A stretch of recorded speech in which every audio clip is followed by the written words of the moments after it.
Hi అండి అందరికీ. కొన్ని ముఖ్యమైనటువంటి ప్రక్రియలు అనేటటువంటి ఒకసారి చూద్దాము. టెక్స్ట్ బుక్లో ఇచ్చినవి యాజ్ టీజ్గా చదువుకోవడమే మనకు బెటరు. టెట్ పరంగా టెక్స్ట్ బుక్ని మించి అయితే ఇవ్వరండి. అవుట్ సైడ్ ఏమీ చదవనవసరం లేదు. ఇక్కడ ఫస్ట్ది మనం చూస్తే కథానిక. ప్రక్రియలో భాగంగా ఫస్ట్ది మనకి కథానిక. కథ, కథానిక. కథ అననా కథానిక అననా ఈనాడు పర్యాయ పదాలుగా వాడుతున్నారు. అంటే కథానికంటే ఏంటంటే దగ్గర దగ్గర కథలానే ఉంటుంది అని అర్థం. కథలానే ఉంటుంది. కథని కథానికకి పెద్ద తేడా లేనట్లుగా పర్యాయ పదాలుగా వాడుతున్నారు. కథానిక అనేటటువంటిది వ్యక్తి జీవితంలో ఒక ముఖ్య సన్నివేశాన్ని, సంఘటనల మధ్య గల సంబంధాన్ని కళాత్మకంగా చిత్రిస్తుంది. వ్యక్తి జీవితంలో ఉన్నటువంటి ఒక ముఖ్య సన్నివేశాన్ని, అలాగే ఏవైనా మంచి సంఘటనలు ఉంటే వాటి మధ్య గల సంబంధాన్ని కళాత్మకంగా, అంటే ఉన్నది ఉన్నట్లుగా చక్కగా చిత్రిస్తుందంట కళాత్మకంగా. క్లుప్తంగా వివరించడం అనేటటువంటిది కూడా కథానిక యొక్క ముఖ్య లక్ష్యం. కథానిక యొక్క ముఖ్య లక్ష్యం ఏంటంటే క్లుప్తత.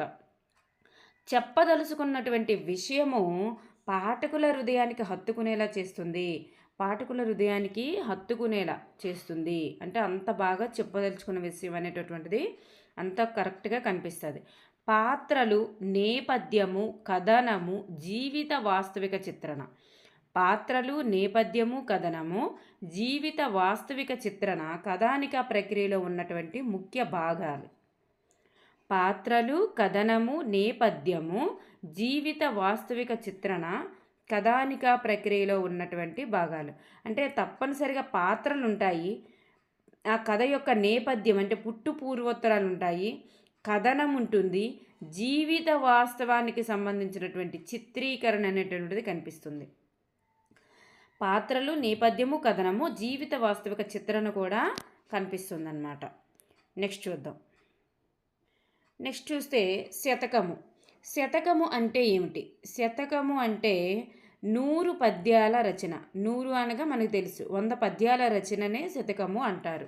సాధారణంగా శతకాలలో 100 నుంచి 108, 100 నుంచి 108 పద్యాలు. శతకం అంటే 100 పద్యాల రచనే అయినప్పటికీ సాధారణంగా శతకాలలో 100 నుంచి 108 పద్యాలు అనేటటువంటివి ఉంటాయి. శతకంలోని పద్యాలు అనేటటువంటివి ముక్తకాలు. శతకంలో పద్యాలు ఏంటండి? ముక్తకాలుగా ఉంటాయి. ముక్తకం అంటే ఏ పద్యానికి అదే స్వతంత్ర భావన కలిగి ఉండడం. అంటే ఒక పద్యాన్ని చదవంగానే ఆ పద్యం యొక్క భావం అంతా కూడా ఆ పద్యాన్ని చదవంగానే అర్థమైపోద్ది. అంటే నెక్స్ట్ పద్యం చదివినప్పుడు మాత్రమే ఆ పద్యం అర్థమవుతుంది అని లింకప్ అనేటటువంటిది ఏది ఉండదు. ఏ పద్యానికి అదే స్వతంత్ర భావం కలిగి ఉంటుంది. శతకంలో ప్రతి పద్యానికి కూడా చివరలో ఒక పదం కానీ లేదా 2 పదాలు కానీ, అంటే ఒక పదం మొదలుకొని 2 పదాలు కాదు 2 పాదాలు చివర మకుటంగా ఉంటుందన్నమాట. మకుటం అంటే వినురవేమ అనేటటువంటిది విశ్వదాభిరామ వినురవేమ అని ఉంది. అది విశ్వదాభిరామ వినురవేమ అనేటటువంటిది మొత్తం పాదం మొత్తం కూడా వేమన పద్యాల్లో పాదం మొత్తము కూడా వస్తుంది. అంటే ఒక పదం అయినా ఉండొచ్చు, 2 పదాలైనా ఉండొచ్చు, లేదా ఒక పాదం మొత్తం, చివరి పాదం మొత్తమైనా ఉండొచ్చు, లేదా 3వ పాదం 4వ పాదం, 2 పాదాలు అన్నారు కదా, 3వ పాదం 4వ పాదం అని అయినా సరే చివరలో పద్యానికి చివరలో అన్నారంటే 3వ పాదం 4వ పాదం అయినా సరే మకుటంగా ఉండవచ్చు. మకుటం అంటే ఆ శతక కర్తకి సంబంధించినటువంటి ఒక చిహ్నము, ఒక సూచిక అన్నమాట.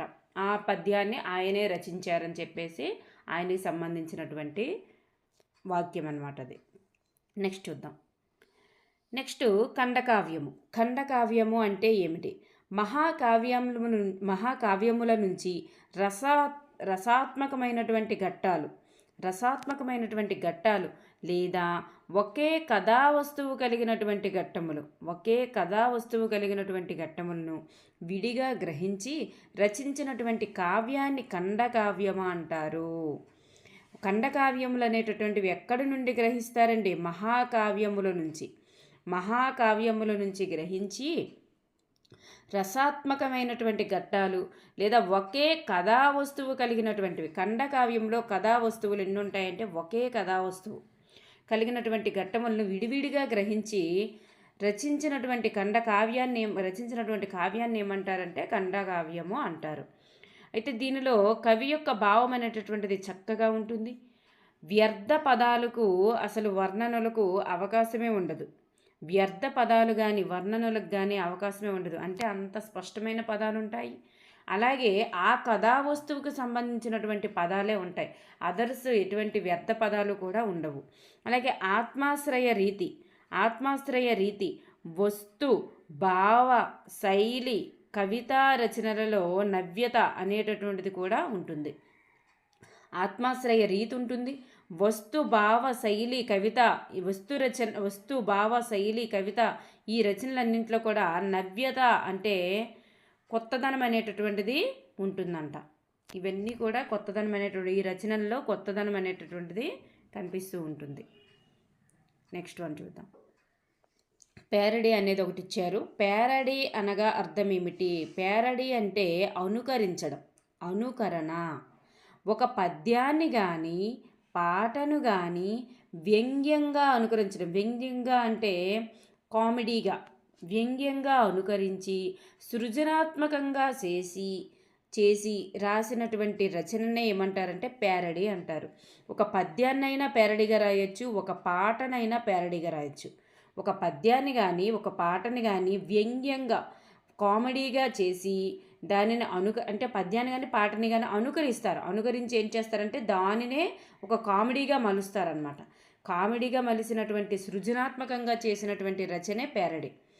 తెలుగు పద్యాలకు ప్యారడీలు అనేటటువంటివి కోకిల్లలు అంటే అనేకం ఉన్నాయన్నమాట. తెలుగు పద్యాలకు ప్యారడీలు అనేటటువంటివి కోకిల్లలు. ప్రసిద్ధమైనటువంటి కవితకు అదే రూపముతో చమత్కారజనకంగా చెప్పేటటువంటి మరో కవితే ప్యారడీ. ప్యారడీ అంటే కవిత లేదా మంచి సృజనాత్మకంగా రచించినటువంటి, వ్యంగ్యంగా రచించినటువంటి ఒక రచన. ప్రసిద్ధమైనటువంటి కవితకు అదే రూపముతో చమత్కారజనకంగా చెప్పేటటువంటి మరో కవితే ప్యారడీ అనమాట. సో ప్యారడీ అనేటటువంటిది పద్యాన్ని వ్యంగ్యంగా రాయొచ్చు, పాటని వ్యంగ్యంగా రాయొచ్చు, కవితని కూడా చమత్కారజనకంగా రాయవచ్చు. పద్యాన్ని వ్యంగ్యంగా రాయొచ్చు, పాటను వ్యంగ్యంగా రాయొచ్చు, అలాగే కవితను కూడా చమత్కారజనకంగా చెప్పవచ్చు అన్నమాట. నెక్స్ట్ వన్ చూద్దాం. ప్యారడీ అంటేనే దేనినైనా అనుకరించి వ్యంగ్యంగా కానీ చమత్కారజనకంగా కానీ రాయడమే ప్యారడీ. నెక్స్ట్ గేయము అంటే గీతము లేదా గేయము కింద, గేయమైన గీతమన్నా ఒకటే. గానం ప్రధానం కాబట్టి గేయానికి ఏ భాషా సాహిత్యంలోనైనా సరే గొప్ప స్థానం ఉంటుంది. గానం అనేటటువంటిది పాట ప్రధానం, గానం ప్రధానం కాబట్టి గేయానికి ఏ భాషా సాహిత్యంలోనైనా సరే గొప్ప స్థానం అనేటటువంటిది ఉంటుంది. గేయం అనేటటువంటిది మాత్రా ఛందస్సు, అక్కడ కట్ అయింది. మాత్రా ఛందస్సుతో లయబద్ధంగా పాడడానికి వీలుగా ఉంటుంది. మాత్రా ఛందస్సుతో లయబద్ధంగా పాడడానికి వీలుగా ఉంటుంది. ఇందులో శబ్ద సౌందర్యం, ఎందుకంటే శబ్దాలు అనేటటువంటివి మనం ఆ పాటను వింటుంటే, ఆ శబ్దం మనం వింటుంటే చాలా ఆనందం కలుగుతుంటుంది. అందువల్ల అక్కడ గానంలో శబ్దాలకి సౌందర్యం అనేటటువంటిది ఉట్టిపడుతుంది. ఆ శబ్దం వినేటప్పుడు, ఆ పాటలో ఉన్నటువంటి గానంలో ఉన్నటువంటి శబ్దాలు విన్నప్పుడు మనకి ఆహ్లాదంగా ఉంటుంది. కాబట్టి శబ్ద సౌందర్యం ఉట్టిపడేది ఎక్కడంటే గానంలో. ఇవి మాత్రా ఛందస్సుతో లయబద్ధంగా ఉంటుంది. ఓకేనండి. నెక్స్ట్ వన్ చూద్దాం. ఇది ప్రక్రియ వచన కవిత అంటే తెలుగు సాహిత్యంలో పద్యం తర్వాత వచన కవిత అనేటటువంటిది బాగా ప్రసిద్ధి పొందినటువంటి రచన అన్నమాట. తెలుగు సాహిత్యంలో పద్యము ఫస్ట్ అయితే పద్యం తర్వాత బాగా ప్రసిద్ధి పొందినటువంటి రచన ఏది అంటే వచన కవిత. తెలుగు సాహిత్యంలో పద్యం తర్వాత వచన కవితే బాగా ప్రసిద్ధి పొందిందమ్మ. సామాజిక చైతన్యం కలిగించేటటువంటి వస్తువు వచన కవిత్వంలో ఉంటుంది. సామాజిక చైతన్యం కలిగించేటటువంటి వస్తువు అనేటటువంటిది వచన కవిత్వంలో ఉంటుంది. అంటే వచన కవిత దేనిపైన రాస్తారంటే సామాజిక చైతన్యం కలిగించేటటువంటి వాటిపైన రాస్తారు. సామాజిక చైతన్యం కలిగించే విధంగా రాసేదే వచన కవిత. సామాజిక చైతన్యం కలిగించేలాగా రాసిందే వచన కవిత. అంటే దాని యొక్క వచన కవితలో తీసుకునేటటువంటి వస్తువు ఏంటంటే సామాజిక చైతన్యం కలిగించేటటువంటిది అనమాట. చందో నియమాలు అనేటటువంటివి అసలు ఉండవు. చందో నియమాలు పద్యానికి ఉంటాయి, వచన కవితకు ఉంటాయా? ఉండవు. చందో నియమాలు లేకున్నా అంత్యప్రాసలు వచన కవితకు అలంకారాలు. వచన కవితలో ఏముంటాయి అంటే పద్యంలో చందో నియమాలు ఉంటాయి, వచన కవితకు వచ్చేసరికి ఏముంటాయంటే వచన కవితలో అలంకారాలు అనేటటువంటివి ఉంటాయి.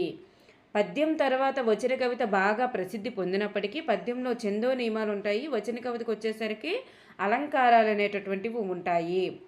అలంకారాలు ప్రధానంగా కలిగినటువంటిది ఏదంటే వచన కవిత.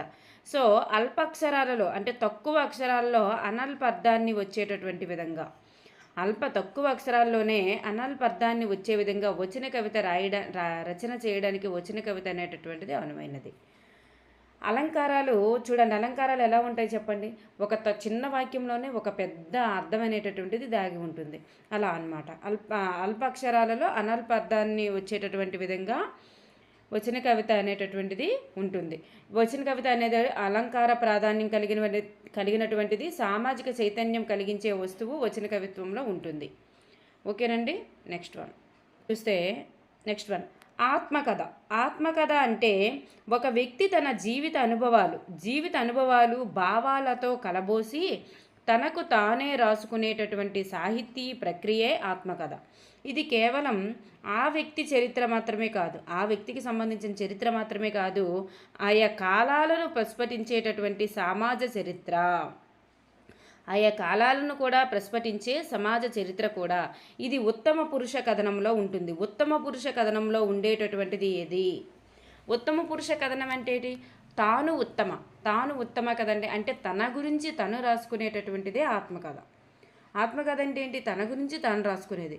వ్యక్తి తన జీవిత అనుభవాలను భావాలతో కలబోసి, తన జీవిత అనుభవాలు అనేటటువంటివి భావాలతో కలబోసి తనకు తానుగా రాసుకునేటటువంటిది సాహితీ ప్రక్రియ ఆత్మకథ. ఇది కేవలం ఆ వ్యక్తి జీవిత చరిత్రమే మాత్రమే కాదు, ఆయా కాలాలను ప్రస్ఫుటించేటటువంటి సమాజ చరిత్ర కూడా. ఆత్మకథ అనేటటువంటిది ఆయా కాలాలలో ప్రస్ఫుటించే సమాజ చరిత్రను కూడా తెలియజేసేది ఏది అంటే ఆత్మకథ. చూడండి, ఆయన తన గురించి రాస్తున్నప్పుడు ఆయా కాలాలలో ఏమి జరుగుతుండేదో, పూర్వకాలంలో ఇలా ఉండేది అనేది కూడా మనకి వాళ్ళు తినే ఆహారం అలా ఉండేది, వాళ్ళు జీవించే జీవనం అలా ఉండేది అని ఆయా కాలాలను కూడా ప్రస్ఫుటించేటటువంటి సమాజ చరిత్ర కూడా తెలిసేది ఏంటంటే ఆత్మకథల వల్లనే. ఓకేనండి. ఇది ఉత్తమ పురుష కథనంలో ఉంటుందన్నమాట. నెక్స్ట్ వన్ చూద్దాం. ఇక్కడ బిట్టు ఆయా కాలాలను ప్రస్ఫుటించే సమాజ చరిత్ర కూడా, కాలాలను కూడా ప్రస్ఫుటించే సమాజ చరిత్ర దేనివల్ల తెలుస్తుందంటే ఆత్మకథల వలన తెలుస్తుంది. గజల్ అనేటటువంటి ప్రక్రియ. గజల్ అనేటటువంటి పదం గజాల్ ఎక్కడి నుండి వచ్చిందండి? గజాల్ నుంచి పుట్టింది. ఉర్దూ సాహిత్యం నుంచి. ఏ భాషా సాహిత్యం నుండి వచ్చిందండి? ఉర్దూ సాహిత్యం నుంచి తెలుగులోకి వచ్చినటువంటి సాహిత్య ప్రక్రియ. ఇది ఉర్దూ సాహిత్యం నుంచి వచ్చింది. గజాల్ అనేటటువంటి ప్రక్రియ నుంచి, పదం నుంచి పుట్టింది. ఇది నెక్స్ట్ అరబ్బీ భాషలో గజల్ అంటే రాగాలాపన అని అర్థం. చందో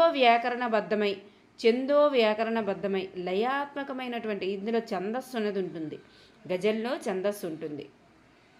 చందో వ్యాకరణబద్ధమై లయాత్మకమైనటువంటి నడకతో స్వేచ్ఛ ప్రవృత్తిని, నిర్బంధ భావావేశాన్ని ప్రకటించేటటువంటి సాధనం ఏదంటే గజలమ్మ. లయాత్మకమైనటువంటి నడకతో స్వేచ్ఛ ప్రవృత్తిని, అలాగే నిర్భర భావావేశాన్ని ప్రకటించేటటువంటి సాధనం ఏదంటే గజల్. ఇందులో విషయ వ్యాప్తి అనేటటువంటిది అధికంగా ఉంటుంది. భావం ఏ చరణం కాచరణమే విడివిడిగా కూడా ఉంటుంది. ఇందులో చరణాలు ఉంటాయి. చందోబద్ధమైనటువంటి రచన. ఇది చందోబద్ధమైనటువంటి రచన అంటే పద్యంలానే ఉంటుంది. చందోబద్ధం అంటే పద్యంలానే ఉంటుందని అర్థం. ఇది ఏ చరణానికి ఆచరణమే విడివిడిగా ఉంటుంది. పల్లవి ఉంటుంది. పల్లవిని ఏమంటారు? మత్లా అని. చరణాలని మక్తా అని అంటారు. పల్లవిని మత్లా అని, చరణాన్ని మక్తా అని అంటారు. అంత్యప్రాసతో పాటు కవి నామముద్ర అనేటటువంటిది ఉంటుంది. అంత్యప్రాసతో పాటు కవినామ ముద్ర కూడా ఉంటుంది. దీన్ని ఏమంటారంటే తఖల్లస్ అంటారు. తఖల్లస్ అంటారు. కొండంత భావాన్ని గోరంతలో చెప్పేటటువంటి రసగులకే గజల్. కొండంత భావాన్ని కూడా గోరంతలో చిన్నగలో చెప్పేసేటటువంటి రసగులక ఏదంటే గజల్. ఈ అంత్యప్రాసలతో పాటు అంత్యప్రాసలు అనేటటువంటి కూడా ఉంటాయి. చూడండి, అంత్యప్రాసలు ఉంటాయి. కవి నామముద్ర అంటే మకుటము. కవినామముద్ర అంటే మకుటం అనేటటువంటిది కూడా ఉంటుంది. దీన్నే తకల్లస్ అంటారు.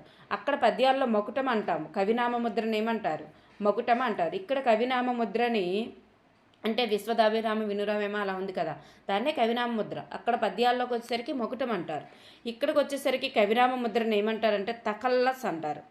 కొండంత భావాన్ని గోరంతలో చెప్పేటటువంటి రసగులక ఏదంటే గజల్. గజల్ అనే పదం గజాల్ నుంచి వచ్చింది. ఉర్దూ సాహిత్యం నుంచి తెలుగులోకి వచ్చినటువంటి ప్రక్రియ గజలు.